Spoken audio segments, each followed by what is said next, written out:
Hello? Hello? Good Yes, afternoon, sir. sir. Good afternoon, sir. Afternoon, sir. Can you see the slide? Sir. Yes, sir.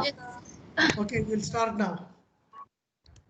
Today we will learn something about antihypertensive drugs. Okay? Now, can you hear properly?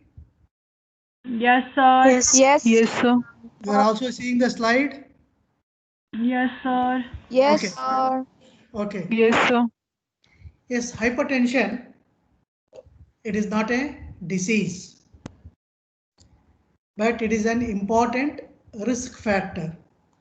Risk for various cardiovascular morbidity and mortality. Now, this is a very common disorder after the middle age, past middle age. As I said, so this risk is responsible for cardiovascular morbidity and mortality. Higher the pressure, greater the risk. Now, this hypertension is grouped into two varieties. One is called primary, or which is also called essential. Primary or essential hypertension, where there is no known cause. However, reticular active system, sympathetic nervous system may or may not be overactive. But even then, this reticular activating system and sympathetic tone, it will contribute to the tone of the blood vessels and cardiac output in hypertension. That's how it is a risk factor for cardiovascular morbidity and mortality. Now, what is the definition? When you call hypertension, is nothing but elevation of blood pressure above the normal range and depending on the age and sex. Now, as you know already, we have systolic blood pressure and diastolic blood pressure. If the systolic more than 150 millimeters of mercury or diastolic more than 90 millimeters of mercury or both, if they are elevated beyond these levels, then it is termed as hypertension. Either only systolic or only diastolic or both. If they are elevated beyond this range, then it is called hypertension. Now, as I already said, there are two types. One is essential. There is unknown origin, but affecting the blood pressure regulating mechanisms. Secondary to other disease process. And in between, the environment acts as a factor. It will add to the reasons. That's why you say environmental factors like stress, high sodium intake, obesity, smoking. They act as factors which will contribute towards hypertension. Why to treat this hypertension? Because there will be no symptoms. We said it is not a disease, but why to treat it? Because we have already told that it acts as a risk factor for cardiovascular morbidity and mortality. That's why symptomatic treatment is mandatory. What is that symptomatic treatment? The blood pressure is elevated, so you have to reduce. Now, what will happen if you don't treat it? So, damage to the vascular epithelium, that will pave way for the atherosclerosis.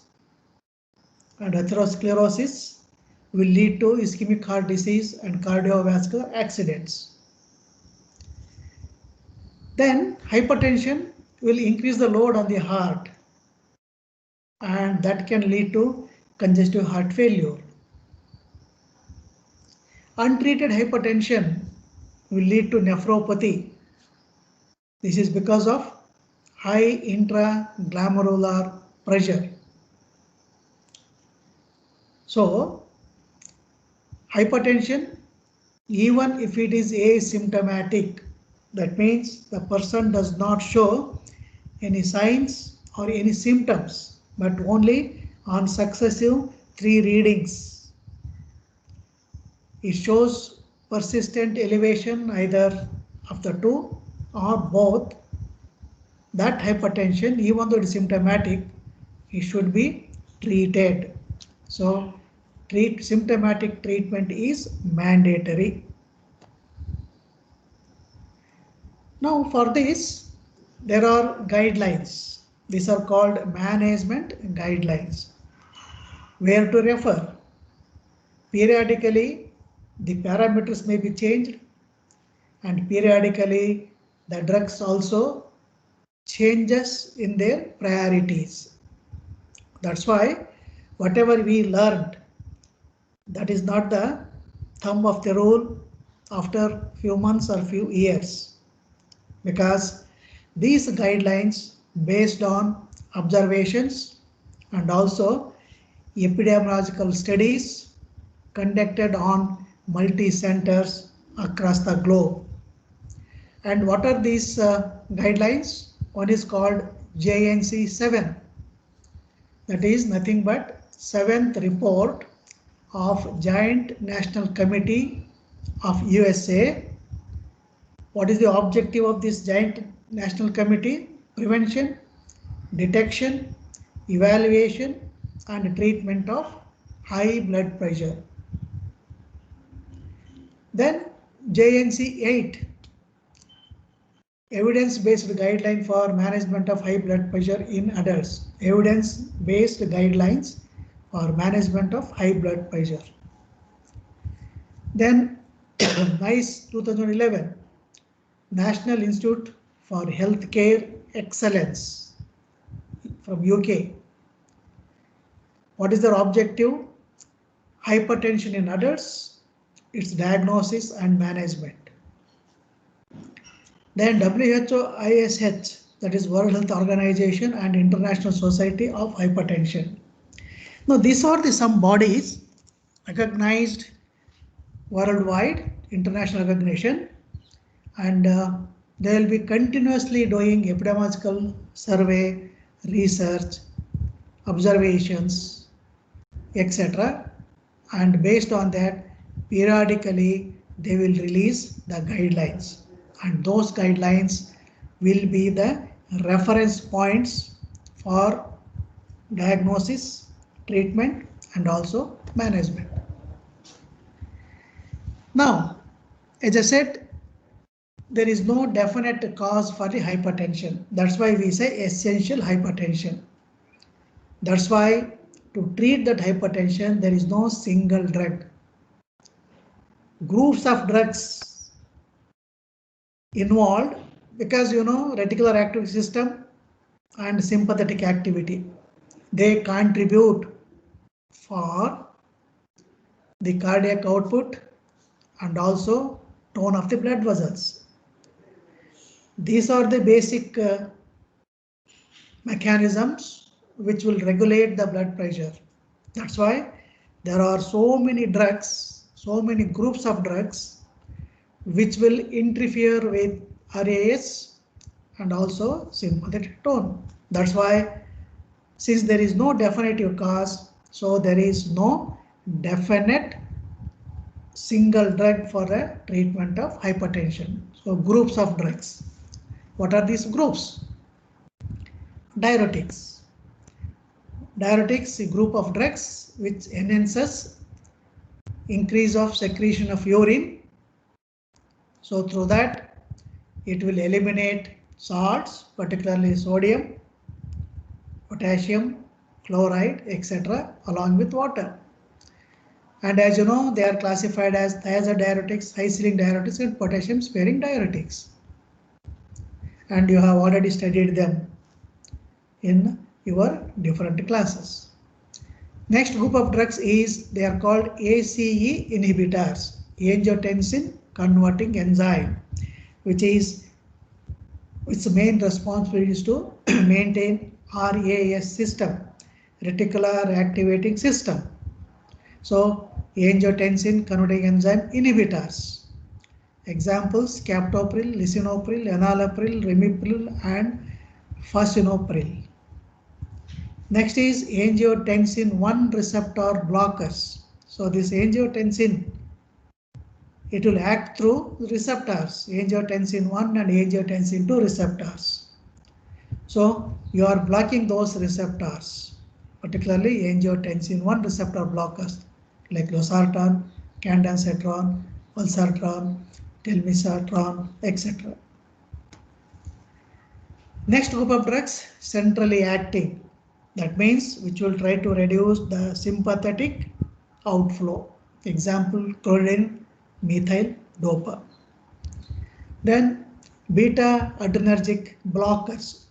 You know, sympathetic tone, when we say sympathetic, so the neurohormones, adrenaline, noradrenaline, dopamine, etc., they come into play.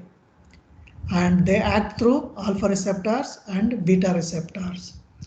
Beta receptors, they predominant on the heart and the blood vessels. So beta adrenergic receptors, example, again is further classified as non-selective and cardio-selective. Non-selective, example, propranolol, nodelol, timolol, pindolol, labetalol. Cardio-selective, metoprolol, atenolol, esmolol, betoxolol. Acting through both beta and alpha. So alpha and beta adrenergic blockers, labetalol and carvedilol. Only blocking alpha adrenergic receptors, alpha adrenergic blockers like prazosin, terazosin, doxazosin, phentolamine, etc. Next is calcium channel blockers. You know, the calcium ions, they are responsible for action potential, contractility of the muscles, smooth muscle, cardiac muscle, skeletal muscle, etc. So by blocking these calcium entry, calcium channel blockers like verapamil, diltiazem, nifedipine, felodipine, amlodipine, nimodipine, etc. Then potassium channel openers or activators, dioxide, minoxidil, pinacidil, nicorandil, etc. Then vasodilators. You know, vasodilators, they will control or they will reduce the peripheral resistance. As a result, the workload of the heart is reduced, blood pressure is reduced because of vasodilatation. So these vasodilators, they are classified specifically as arterial dilators and venular or arteriovenular dilators. Arterial, example, hydrolysine, minoxidil, etc. To some extent, calcium channel blockers and potassium channel activators also, they act as vasodilators. Arteriovenular dilators like sodium nitroprusside. So these are the various groups of drugs. Now coming to their mechanism of action. So you have studied these drugs in different occasions. As a drug having influence on various systems. So here we are focusing mainly their action on cardiovascular system or their main action related to blood pressure, how they are going to reduce the blood pressure or how they are helping us to reduce the blood pressure. So diuretics, coming to the mechanism of action, the overall action is they cause net loss of sodium and water in the urine. But how this is leading to antihypertensive action? So increasing the loss of sodium, increasing the loss of water, how it is helping us to reduce the blood pressure? Now initially, that means when you give the diuretics, particularly the thiazide diuretics. Initially, no doubt there is diuresis. As a result, there is depletion of sodium and body fluid volume, and that decreases the cardiac output initially for few weeks. Now, if you continue the treatment beyond 4 weeks, what will happen subsequently? The sodium balance and cardiac output is regained by internal homeostasis mechanism. Whatever the sodium is lost and cardiac output is reduced, again it will come back to the original position. But however, the blood pressure remains low. So when you give diuretics, after 4 to 6 weeks, even though the sodium balance and cardiac output is regained to its original status, but blood pressure remains low. How? It is mainly due to reduction in total peripheral resistance. How? Because there is deficit of little amount of sodium and water, that is causing sodium loss. The sodium loss causes vascular stiffness. So it reduces the vascular stiffness, and that is resulted in reduction of total peripheral resistance. That is how blood pressure is reduced. Then the second mechanism is decreased responsiveness to adrenaline and angiotensin II.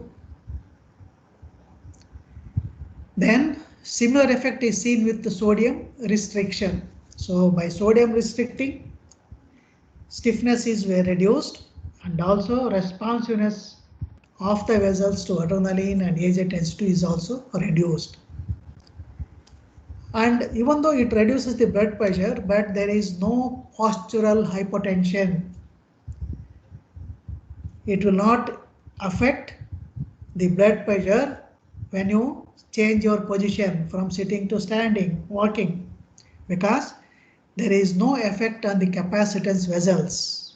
That means there is no influence or effect on the venular system, capacitance vessels, and the sympathetic reflexes, they are not interfered. Sympathetic reflexes to maintain the blood pressure in erect posture, they are not interfered. And added advantage is these diuretics, they potentiate all other antihypertensive except dihydropyridines. That means there are various groups of drugs. You can come with that drug with one group. If the blood pressure is not coming towards the normal, we can add diuretics. So these diuretics, they potentiate the antihypertensive actions of all other drugs except dihydropyridines. Thiazides. Now here the long-acting diuretics, they are of no use. That means furosemide type of diuretics, high ceiling diuretics, they are of no use in controlling the blood pressure. But they are useful when there is congestive cardiac failure to reduce the workload on the heart in a short period. They are helpful. So as antihypertensive, we are using thiazides over a longer period of time. So what are the adverse effects? Hypokalemia. Not only sodium excretion, but also potassium excretion causing hypokalemia. What the patient will feel? Muscle pain and fatigue, easily fatigable, pain in the muscle, etc. Hyperglycemia, they are called diabetogenic factors. Why hyperglycemia? There is inhibition of insulin release due to potassium depletion. So they may precipitate diabetes. Since the potassium loss is also there, that inhibits the insulin release. So hyperglycemia. Hyperlipidemia, the blood cholesterol level also will be altered, particularly rise of low density lipoproteins and reducing the high density lipoproteins. You say high density lipoproteins, they are protective in nature. Their percentage is reduced, whereas the bad fats, bad lipid, low density lipoprotein, they are elevated. So there is a high risk for the stroke. Hyperuricemia. These diuretics, they inhibit urate excretion. So these urates, they crystallizes and they'll be deposited in the distal interphalangeal joints, giving rise the gout type of reaction. In the male, particularly if in the middle age, where they have got actual active sexual life, it can cause erectile dysfunction. So there is loss of libido, etc. Then it may cause sudden cardiac death, what is called as Torsades de Pointes due to hypokalemia. So these are the some of the adverse drug reactions. Now all these, whatever the adverse reactions here we have told, that is hypokalemia, hyperglycemia, hyperlipidemia, hyperuricemia, erectile dysfunction, sudden cardiac death. All the above metabolic side effects, they are at high doses. What is that high dose? 50 to 100 milligram per day, thiazides.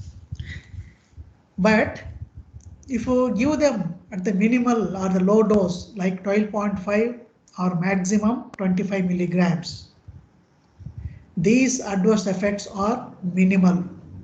That means it will not interfere with the diabetes, it will not interfere with the lipid profile, it will not interfere with the electrolyte balances. Metabolic side effects, they are minimal. Then how much of reduction you can expect? The average fall of blood pressure will be 10 millimeters of mercury. So they are called mild antihypertensives. Now JNC 8, NICE 2011 and others recommend elderly, they have crossed the active life period, active sexual life. In elderly hypertensives, diuretics are the first choice. Dose 12.5 to maximum 25 milligrams per day, with or without potassium sparing diuretics. Now with that dose, if the blood pressure fails to reduce, another hypertensive should be added. But you should not increase the dose of thiazides beyond 25 milligrams per day because it adds to the metabolic side effects. Then potassium sparing diuretics. Usually thiazides and potassium sparing diuretics are combined. Why? Because thiazides, they causes hypokalemia and they themselves are mild diuretics. By combining with potassium sparing diuretics, you are retaining the potassium, so hypokalemia is taken care. So the brand, what is called as dietide, it is nothing but tiamterene plus benzthiazide. So potassium sparing, tiamterene is potassium sparing diuretic, benzthiazide is a thiazide diuretics. Then there is modified thiazide, what is called indapamide. What is that modified? It is nothing but an indole derivative. So this indapamide is an indole derivative and long duration of action, 18 hours. It is given orally. Dose is just 2.5 milligram per day. So this drug, it reduces the risk of further stroke in stroke patients. Then this indapamide is a lipid neutral. It does not alter blood lipid concentration.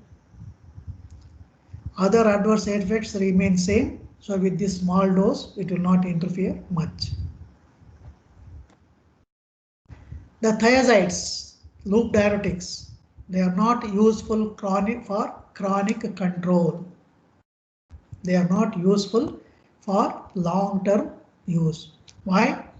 The sodium deficiency state is temporary. It is not maintained around the clock. Hence, the total peripheral resistance is not reduced. Whereas thiazide diuretics, they reduce the total peripheral resistance by interfering with adrenaline and also angiotensin II, and the mild sodium loss will reduce the stiffness in the blood vessels. So thiazides, they are routinely used for chronic usage, whereas loop diuretics, they used only in complicated cases like congestive heart failure, congestive renal failure. Congestive heart failure, there is lot of volume retention. Congestive heart failure, lot of volume, fluid volume is retained. To reduce that, diuresis, so high saline diuretics are used. Chronic renal failure, where the patient cannot able to excrete the sufficient quantity of urine, whereas no waste parts of metabolism retained. So to increase the renal function, we are using that. Otherwise, for chronic routine cases, we are not recommending high saline diuretics. Next group, angiotensin converting enzyme inhibitors, ACE inhibitors, captopril, lisinopril, enalapril, ramipril, fascinopril. What is their mechanism? They inhibit the synthesis of angiotensin II. Angiotensin II. So there is decrease in peripheral resistance. By blocking that you are interfering with RAS, reticular activating system. Angiotensin is not formed. Because to convert that, you require angiotensin II enzyme that is blocked. So as a result, there is decrease in peripheral resistance and also blood volume.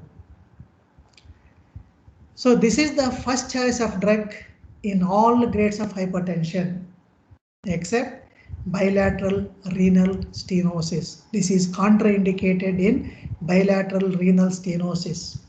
If the renal arteries are stenosed bilaterally, then ACE inhibitors are contraindicated.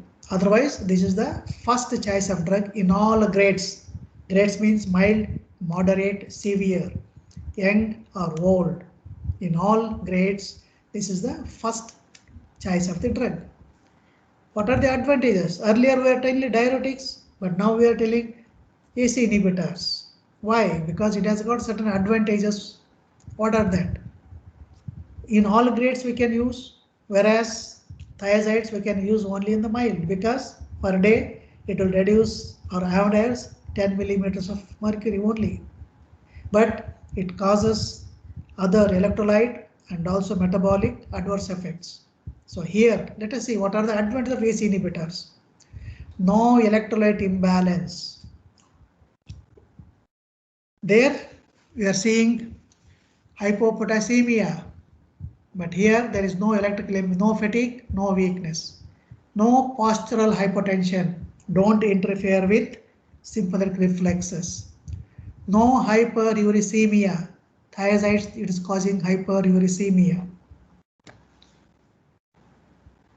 No deleterious effect on plasma lipid profile. They will not interfere. Safe in diabetics. Thiazides, they are not safe because they reduce or inhibit insulin secretion. So here they don't interfere. Safe in diabetics and also asthmatics.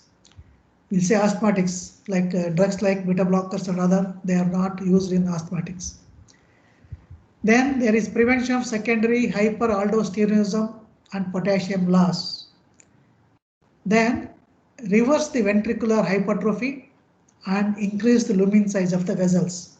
What is called as, it will interfere with remodeling of the heart. What is that remodeling? persistent hypertension, it causes ventricular hypertrophy. Thickness of the blood vessels, walls of the vessels goes on increasing, muscle mass increases. Then there is narrowing of the blood vessels. It reverses that. So that is called remodeling. What is that remodeling? Ventricular hypertrophy and narrowing of the vessels. So it reverses that. In other words, it prevents reversal of the cardiac functions, that is ventricular hypertrophy and lumen size. Remodeling is blocked. There is no rebound hypertension. Some drugs, if you stop immediately, there is abnormal increase of the blood pressure. That is called rebound hypertension. But here, these drugs don't cause rebound hypertension. There is minimal worsening of quality of life.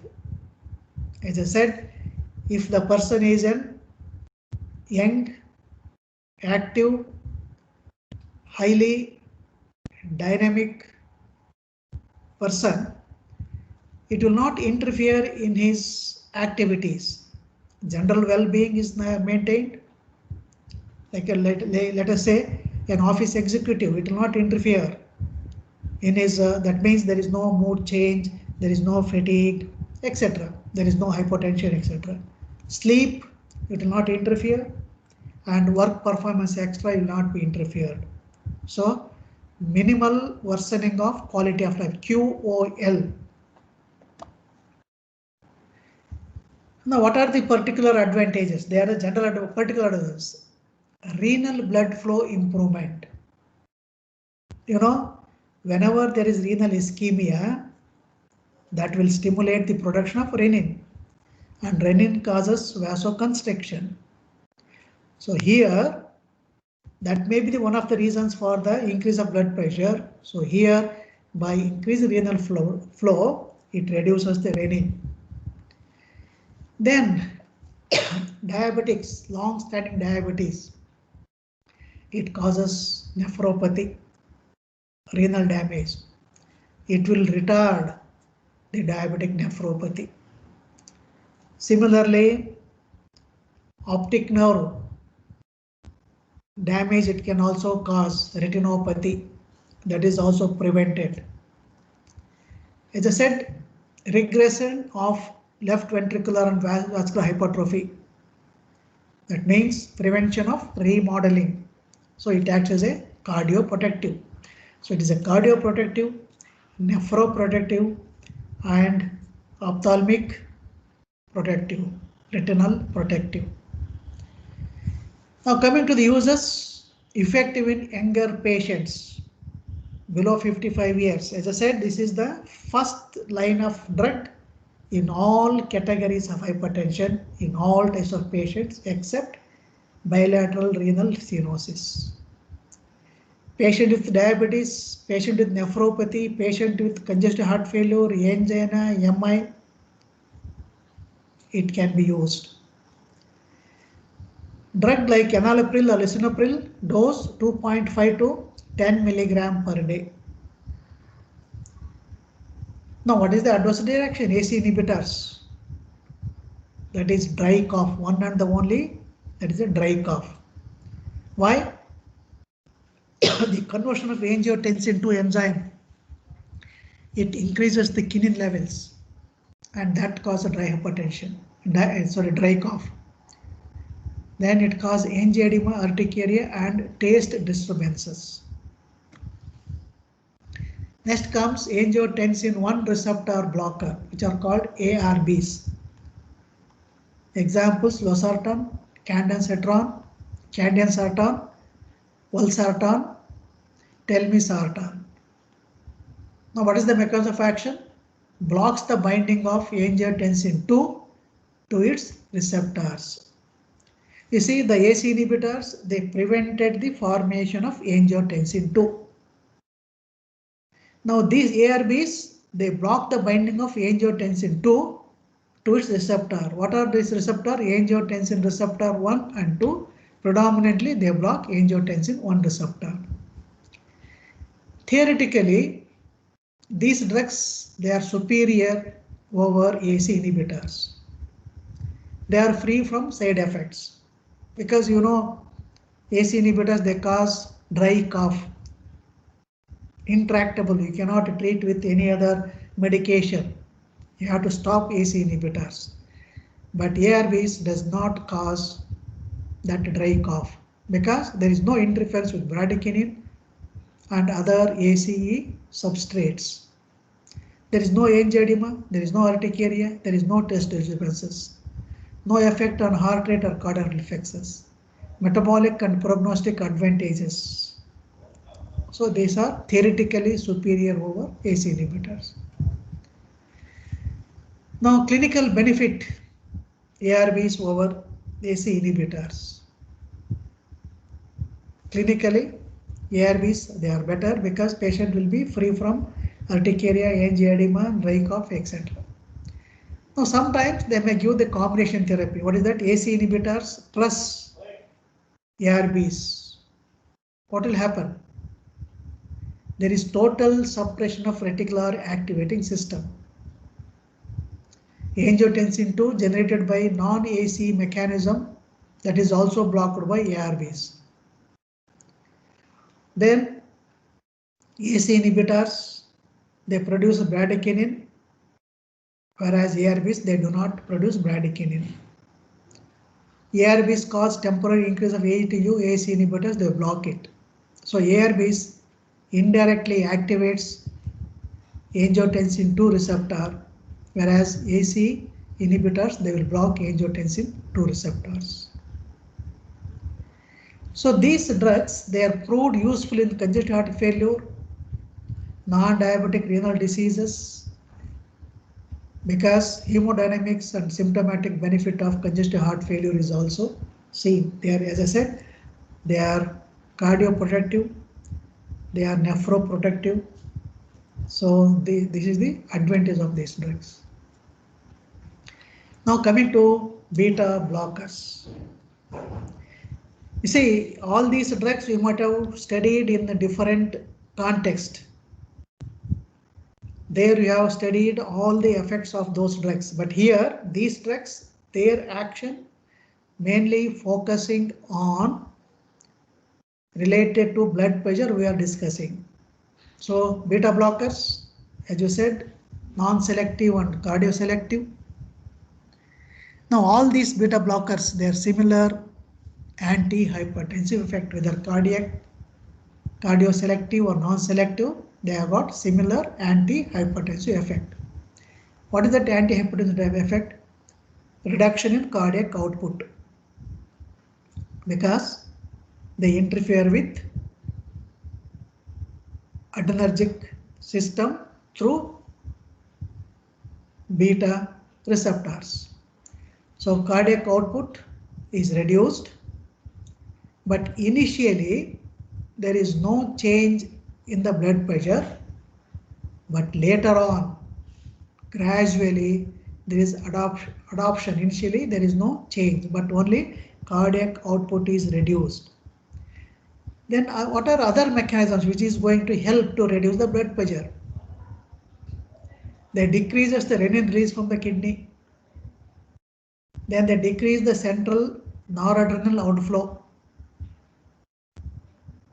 So renin release is reduced, central noradrenaline outflow is reduced.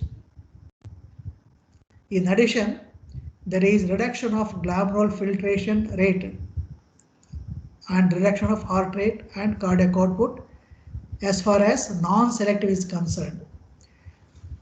So what are the things responsible for reduction in blood pressure? Hypotension, number one, cardiac output is reduced, decrease in renin release from the kidney, decrease in central noradrenaline outflow. They are in favor of hypotension, reduction of the blood pressure. But other actions, reduction in glomerular filtration rate, that means renal blood flow is reduced. Then reduction in heart rate, that is, it may lead to bradycardia, and that's why they are caused by non-selective ones. Whereas selective ones, they act only on beta receptor which are present on the cardia. What are the drawbacks of beta blockers? Rebound hypertension. If you stop abruptly, the blood pressure goes on increasing abruptly.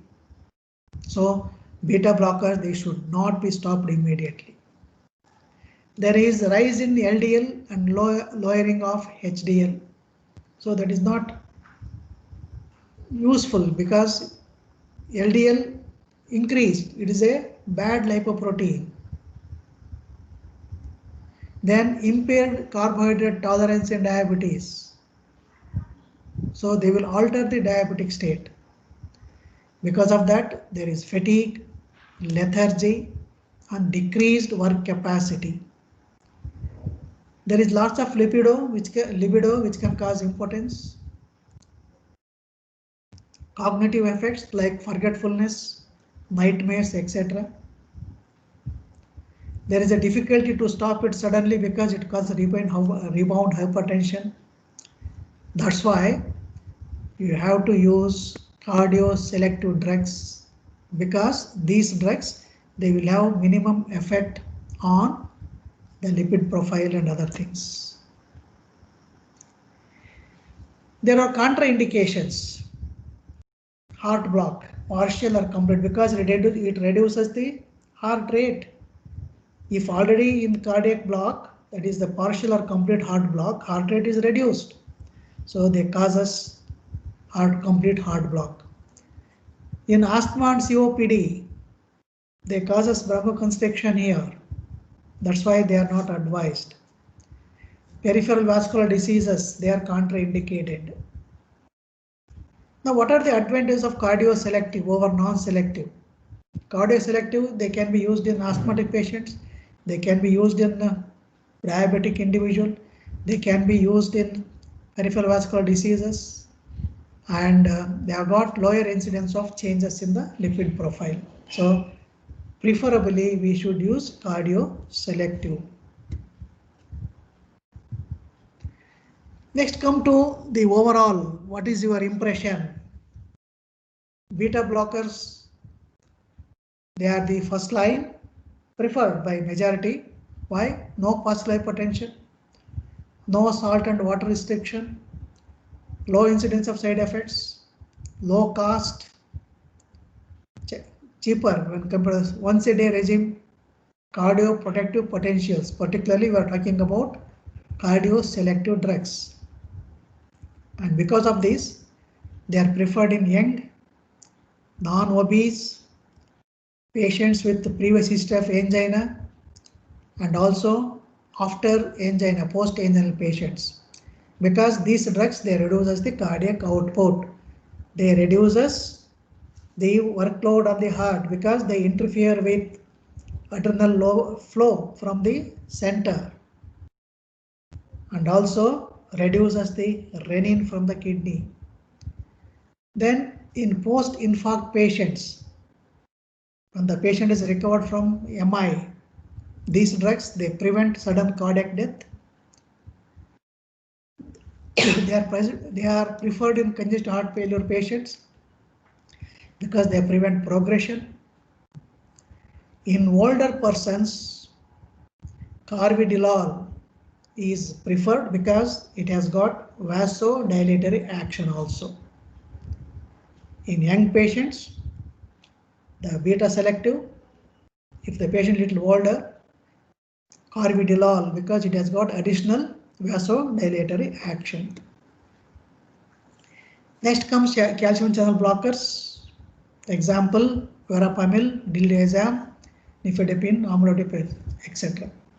Mechanism of action, they block influx of calcium ion into the smooth muscles, including cardiac muscle, then these blood vessels, etc. Smooth muscle, particularly in the vascular blood vessels.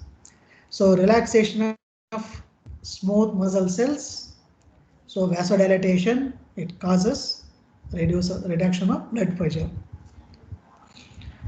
Advantage, no hemodynamic effect. Physical work capacity is not altered. No postural hypotension. No effect on lipid profile or uric acid level and electrolyte imbalance. No influence on that. No renal and male sexual function impairment.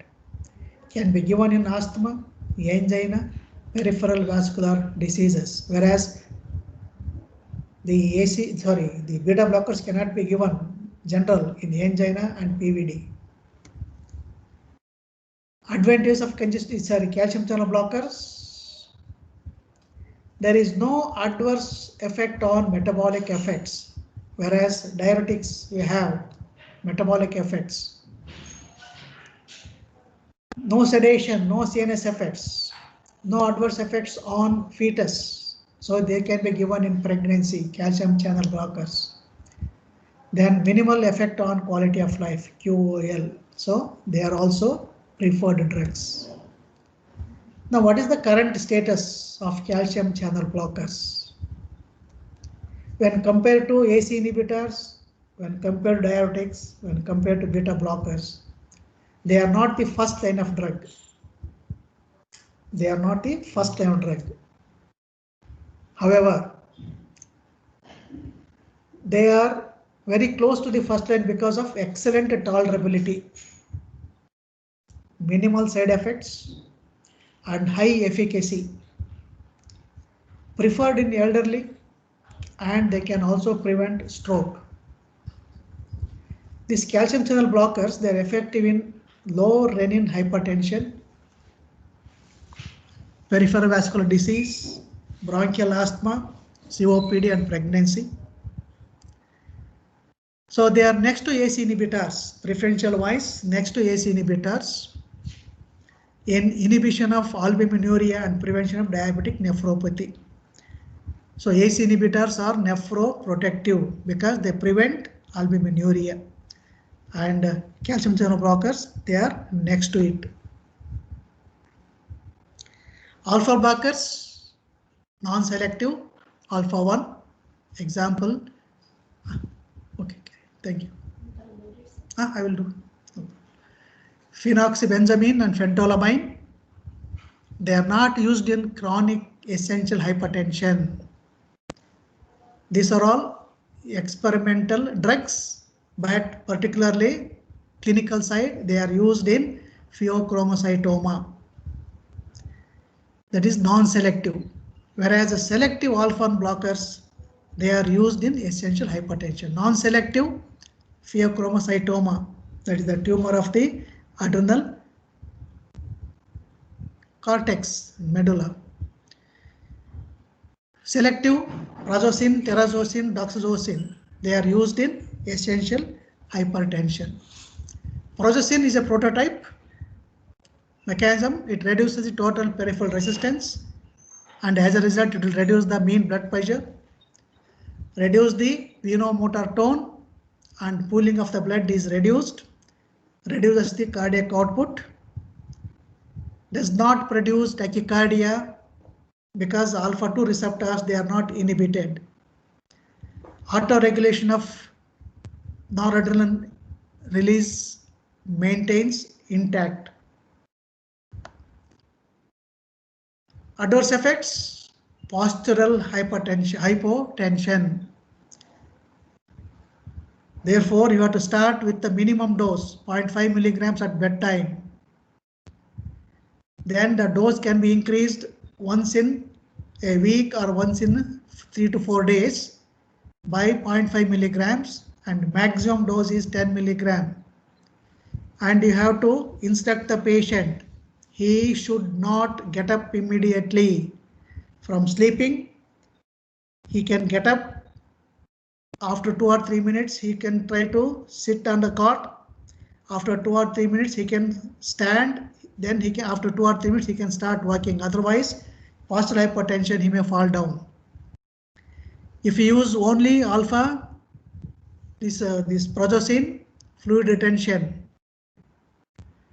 headache, dry mouth, weakness, etc., blurred vision, rash, drowsiness, and failure of ejaculation in the male. These are the adverse effects.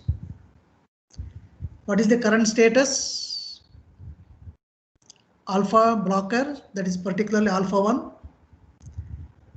It has got certain advantages. What is that? Improvement of carbohydrate metabolism. So diabetics, it is better. It lowers the LDL and increases the HDL, so protective in function. Symptomatic improvement in the benign prostatic hypertension, elderly patients. But these drugs, progestin is not usually the first line of agent as antihypertensive. Then what is the use? It is used in addition with other conventional drugs like diuretics or beta blockers. Available as 0.5, 1 milligram, 2.5 and 5 milligram tablet. Dose 1 to 4 milligram thrice a day. Or you can start with 0.5 milligram once a day, then gradually increase to twice a day, etc. Next comes centrally acting diuretics that we can start in our next class.